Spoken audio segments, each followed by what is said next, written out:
This is the Sim Pit. I'm your host, Sean Cole, but the real star of today's show is this split personality or dual personality sim chassis that goes by the name FGT. The FGT is a next generation sim chassis out of the good people out of Next Level Racing. And the FGT, as I mentioned, is dual personality, as in it stands for both Formula and GT, and that's referring to its driving position. The FGT has replaced the F1 GT, and with that change, they have carried over some of its features and then made some upgrades or modifications to make it even better. The FGT Sim chassis goes for $499 here in the States, and that makes it one of the least expensive sim rigs that I've ever tested here on the show. So what do you get for $499? The FGT Sim chassis is an all-metal chassis made of powder-coated square steel tubing with a matte black finish to it. The FGT is a modern racing chassis, and with that, it is compatible with all Logitech, Thrustmaster, and Fanatec equipment, as well as it will work out of the box with the AccuForce wheel. The chassis is highly adjustable, and as I mentioned, it can be converted from Formula to GT style driving position. The FGT comes with a shifter adapter and a butt kicker mount included, and also has a monitor stand available for separate purchase. It also features an adjustable seat both in distance on sliders and an angle through a lockdown screw with 3 different positions. The seat is padded and upholstered in a faux leather or vinyl with an embroidered logo on the front and back. The FGT also comes with adjustable feet to keep it level on any surface. When the FGT comes to your house, it comes in one giant shipping box that weighs about 100 pounds. When you open that box, you'll find the retail box with all the cool graphics on the outside. When you open that, you're going to find first the seat itself, the bottom, the back, and the lumbar support. After the seat, you'll find a second box, and inside of that, a series of metal square tubes in various different lengths. Each piece is perfectly aligned into the box and individually wrapped in bubble wrap. Also individually wrapped are some flatter pieces such as the front cross brace and the wheel and pedal decks. There are instructions and a plastic pack with all the hardware and tools needed to complete the assembly. In total, the FGT is made up of 22 pieces, including the seat parts, and all of the metal pieces included. Upon inspection of the parts, there were no scratches, no dents, or dings, but one piece did have a little bubbled paint that was still trying to hang on to the metal. The instructions are very well laid out, but you are going to want to read them or pay attention because you can put some things on backward and have to redo it later. But the whole rig is very light, and putting the pieces together you can do on your own, no problem. It's very easy to maneuver around. Now when you first get things started, it doesn't matter whether you're going with Formula or GT style, it all starts the same way. It starts with building the 2 main side rails of the FGT chassis. The longest pieces or side frames join up with the floor posts, and one bolt holds them in place. You then join them together with the front plate and the support post. For Formula configuration, it goes in the very last or furthest back hole, and for GT configuration, it goes in the third from the front hole. So we go with the last one for now, building it in the Formula style. Then we move on to the seat. The seat support rails mount to each side of the seat. It has a little threaded piece of metal that fits into the seat base and holds the sides on.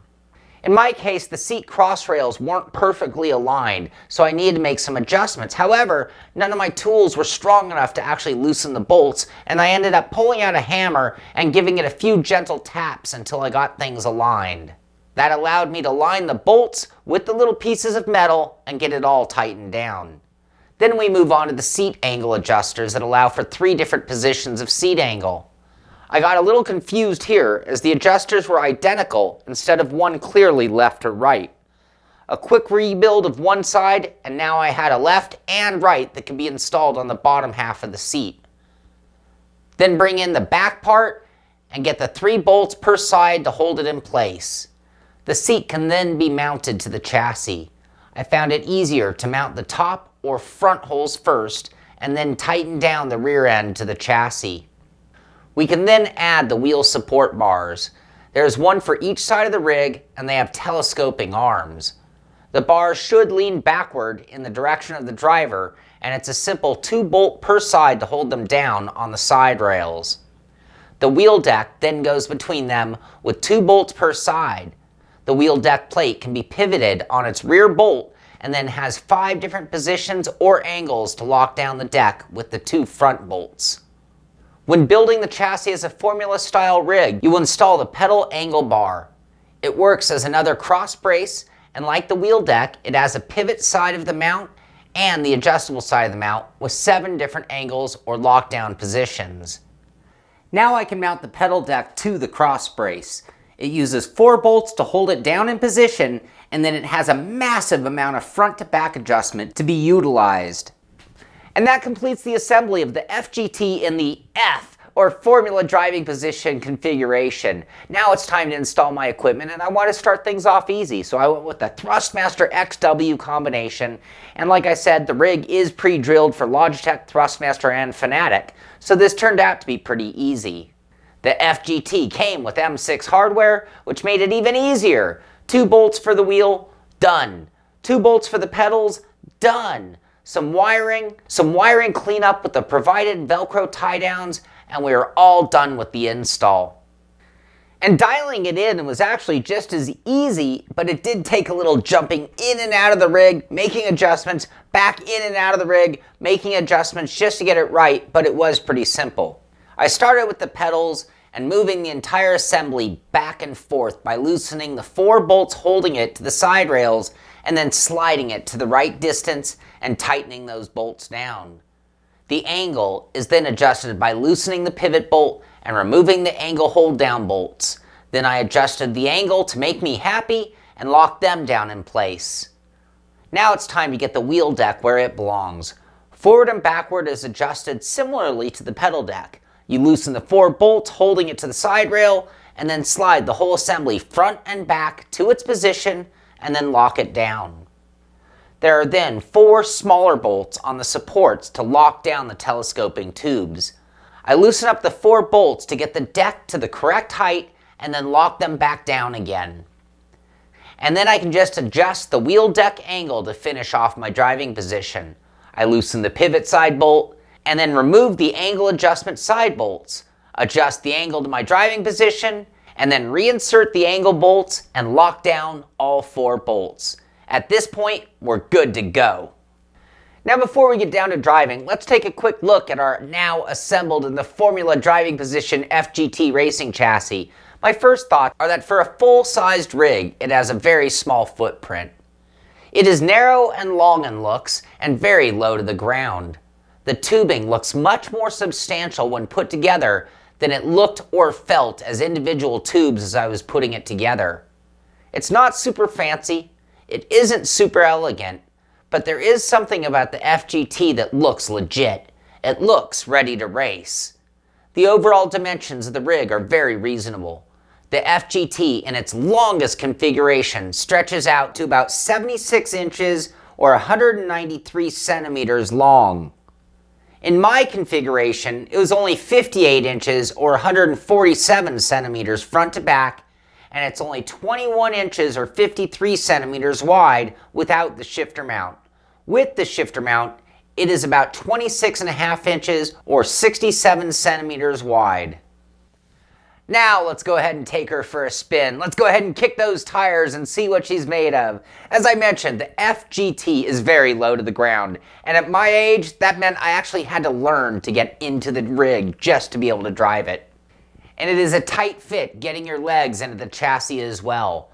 But once I was in, I was comfortable and I had my components where they belonged. The driving position is definitely a Formula position, and it almost feels like I am sitting on the floor. In fact, I don't need a keyboard mouse holder because the floor, it's right there. And it feels as though my feet are high in the air. But in reality, it isn't as reclined as it feels. It's actually very comfortable. Under the load of the Thrustmaster equipment, I was very happy with the chassis. I'm using the conical brake mod for the Thrustmaster pedals, and this increases the pressure on them, but even with that, I found the pedal plate to be fairly stiff. I did feel a little tiny amount of flex, but it was minimal and not even a thought once in full driving mode. I liked the angle that I had achieved, and it made for easy use of my ankle to operate the pedals in the formula position. And that is very important to me in a laydown rig. The wheel deck was even more rigid than the pedal deck. At this height, and with this great positioning, there was very little movement out of the deck in any direction at all. And the seat, despite its being thinly padded, was quite comfortable in this position. It also seemed to support my body well, including under the thighs, making for easy, reliable footwork on the pedals. Coming from Next Level Racing, despite being an inexpensive price, I did expect this to handle the loads of a Logitech Thrustmaster Fanatec wheel and pedal set pretty well, but I also wanted to subject it to a much heavier load. So I figured, how is it going to handle the heavier wheelbase, the stronger wheelbase of something like a Bodner? How is it going to handle a heavy-duty load cell or a hydraulic pedals like my Ricmotech Real Gear pedals? Those are the paces that I now wanted to put it through, but it was going to take a little work to get them installed. It was not pre-drilled for my wheel, so I did have to quickly measure out and drill 4 holes, and that went pretty easy with the plate being fairly thin. Then I readjusted my wheel deck for the difference in the wheels, and I was ready to go there. The Ricmotech pedals were even easier. They mount to Logitech hole patterns, and the pedal base happened to fit perfectly on the tray. 4 nuts on the bolts later, and we were all done with that. We just had to adjust the distance and the angle. Ready to go. When driving with the Bodner wheel, I expected to see or feel some movement from the rig, but much to my happy amazement, that was not the case. The FGT held up very well and resisted movement in any direction. The rig was quite happy with the wheel, and the wheel was happy with the rig. The FGT is a solid rig meant for any wheel on the market. The pedal deck did its job, but not quite as well. There was some noticeable flex under heavy braking load. I could feel the flex in my feet, but it was not to the point of distraction. This was only flex, and at no point did it change its angle or adjustment. Just a bit of flex that was a little bit more pronounced on camera than what I felt in my feet, but it was definitely obviously happening. Overall, the FGT held up well and even dealt with the heaviest gear that I have. It can go high end. Now I just need to learn how to get out of the rig in the on-the-floor formula driving position. And now it's time for me to do something that I've never done before, something that I've always wanted to do, and something that I've been waiting for some manufacturer out there to finally do it. Make a rig that converts from formula driving position to GT driving position. And it turns out you can do it a lot easier than you'd think. It actually took me longer to get it dialed in than it did to do the actual conversion. I started by loosening the 2 front bolts on the seat and then removing the back bolts. I can then lift up the seat, then I can add one of the seat supports to both sides on the seat rails and then reattach it to the seat. This put the seat rails parallel to the floor and in line with the rest of the rig, and move the seat cross brace to the 3rd hole from the front. This is also when you can add the butt kicker mount to the bottom side of the seat. It uses the 2 supplied bolts and allows for the Gamer 2 style clamp-on butt kicker. In this new position, you will need to also move the wheel and pedal deck. In the case of the pedal deck, we have 2 choices. You can leave them in the upper mounts and adjust the angle and distance to make you comfortable, or you can move them to the lower position on the front cross support. This does not allow for any angle adjustment, but it does move them to a lower position. The wheel deck had to be pushed away, raised up, and needed a slight angle adjustment. Again, the FGT came through and achieved exactly what I wanted or needed to cover that. My Ricmotech pedals prefer a flatter angle than many pedals out there on the market. I left the pedal deck on the higher mounts and pushed them farther away and was able to get good position there as well. So with the wheel deck in a slightly higher position, my initial thought or concern would be additional wheel wobble or movement of any kind. But once again, and much to my amazement, the FGT came through again. The wheel deck had very little movement, and it continued to have a very strong wheel deck in general. With the pedals in a higher position, I found the wheel deck to be somewhat close to my knees. It wasn't an issue while driving, but it did make things a little tight getting in and out of the rig. My overall comfort was not quite as good as it was in the Formula position. Because I had the pedals in a higher position, it left my thighs unsupported. If I moved the pedals to the lower position, I did not have that issue. Despite that thigh support not being there, I was still in a good driving position and all my gear was where I needed it to be. I also added the shifter for the GT configuration. It was a decent shifter mount that could use a little more adjustability, but it got the job done. But here I was, driving the same rig, in a new position, and doing it with heavy-duty equipment in a good driving position. I ran a series of races on it in both configurations, and the rig worked great. After driving in both positions, I did actually prefer it in the Formula position, but could race season after season in either and be consistent and happy about my rig at the same time. Normally during a review, I cover all the adjustments and give you raw measurements, but usually it's a rig that only works one way. In the case of the FGT, we have two different driving positions and each has its own range of adjustments. In addition, because each piece mounts to the side rails, where your wheel deck is mounted can affect where the pedals can be mounted. But for the most part, here are the adjustments, which one way or another should work for just about any size driver. The seat has 3 different angles that can be adjusted at the hinge. I found the middle position fine for me, and then the seat moves on its rails about 7 inches or 178 millimeters front to back. The wheel deck can be moved forward and backward about 3.5 inches or 89 millimeters with where I had my pedals mounted. If the pedals are in the lower mount, then you have about 10 inches or 254 millimeters front to back adjustability.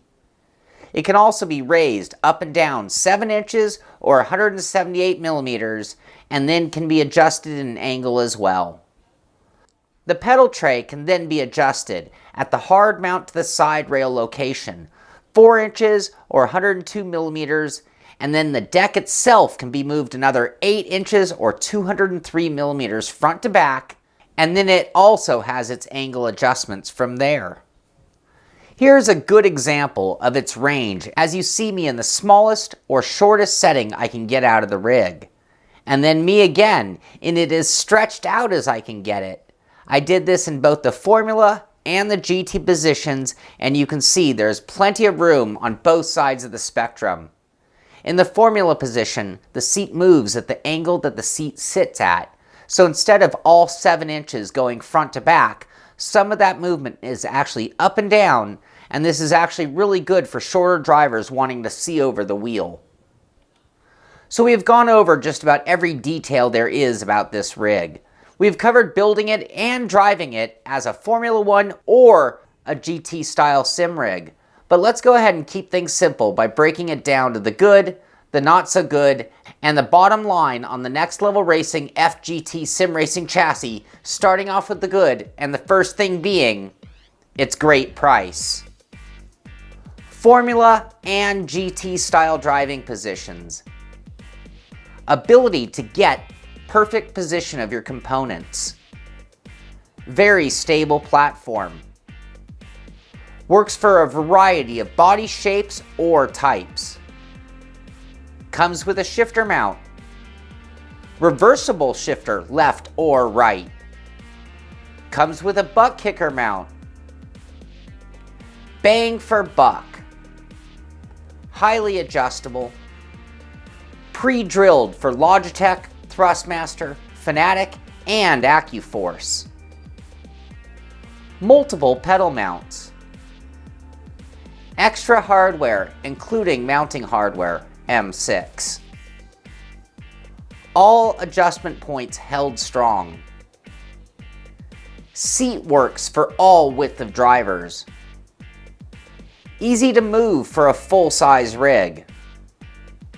Well packaged.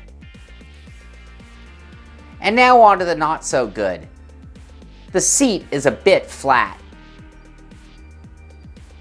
Excessive adjusting will leave marks on the rails. Formula position is literally on the floor. pedal deck flex under heavy load, shifter mount limited adjustment. And now on to the bottom line. The Next Level Racing FGT is one of the least expensive sim racing chassis out there on the market. Granted, there are some other cheaper ones out there, but I don't take any of them very seriously. And I did have some doubts about the FGT as well. But I have to be honest, the FGT, it surprised me at every turn. It came through. It was stronger than I expected. It was more comfortable than I expected. It was more adjustable than I expected. Sure, there was a little bit of pedal deck flex, but very little movement. And then when it came to its dual personality, I thought, nah, there's no way it's going to convert from one to the other, be strong, and actually do it with an uncompromised driving position. But I was wrong. It was easy to adjust. It was rigid and solid in both positions, and I was able to get all of my equipment where I needed it to be in both positions as well. Again, it surprised me. When I first thought about the Next Level Racing FGT chassis, before I even got here, but considering it $499, I thought, knowing these guys, it'll probably work, it just won't be that spectacular. Sure, it won't be as beautiful as those curved metal, multicolored chassis that are out there, but with its steel box construction, despite that, there is still something cool about the way it looks. It is slender, it has some nice angles to look at. It doesn't look like one of those less expensive rigs on the market. And what I did love the most about the FGT racing chassis, it's the one rig that really should work for just about everybody in the sim racing world. If you're big, if you're tall, if you're small, if you want formula, you want GT position, you're on a tight budget, but you want a legitimate pro sim racing rig, it cures all of those needs with one chassis. Now granted, those who are looking for the super high end of our hobby, they probably aren't going to be satisfied with the F1 GT chassis. But how many rigs allow you two different driving positions, a good amount of rigidity, and the ability to adjust for any driver, any wheel, and any pedals on the market? Just this one by my count. Now granted, it was easy to change it from Formula to GT or GT to Formula. However, it's not the kind of thing I'm going to do between races. Now, I might do it between seasons. So if this season I'm running oval or GT cars, I might have it in this position. But if next season I'm in open wheelers, maybe I'm going to drop it down to the Formula position. Either that, or I would just leave it in the Formula style because I preferred it slightly over the two positions. My overall opinion of this rig was very good. You can spend more money and get a lot less functional or adjustable of a rig. It was comfortable, it was strong, and it was dual position for only $499. I'm impressed, that's for sure.